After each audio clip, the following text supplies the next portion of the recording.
അപ്പൊ ഓക്കെ, നമ്മുടെ അശ്വേട്ടന്റെ വൈഫ് ഉണ്ടല്ലോ സൗമ്യ, നമ്മുടെ എല്ലാ വീഡിയോസിലും എല്ലാരും കണ്ടിട്ടുണ്ടാവും. അപ്പൊ സൗമ്യയുടെ ചേച്ചിയുടെ ബർത്ത്ഡേ ആണെന്ന്. ഇതാണ് ചേച്ചി. സൗമ്യയുടെ വേറെ ചേച്ചിയാണ് ഇത്. രണ്ടാം ചേച്ചി. ഇതാണ് മൂന്നാമത്തത് അമ്മ. ഇത് സൗമ്യയുടെ അമ്മ. ചേച്ചിയുടെ ഭർത്താവ് രമേശ്. ചേച്ചിയുടെ ഭർത്താവ് നീ. ചേച്ചിയുടെ ഭർത്താവ് നീ. ചേച്ചിയുടെ ഭർത്താവ്. Ready 1 2 3. Happy birthday to you. Happy birthday to you. Happy birthday ചേച്ചി. ചെറിയ പീസ് കൊടുത്താൽ ചേച്ചി Shura.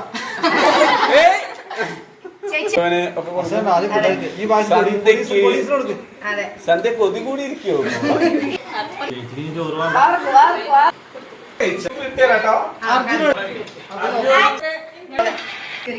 Thank you. Many happy returns of the day.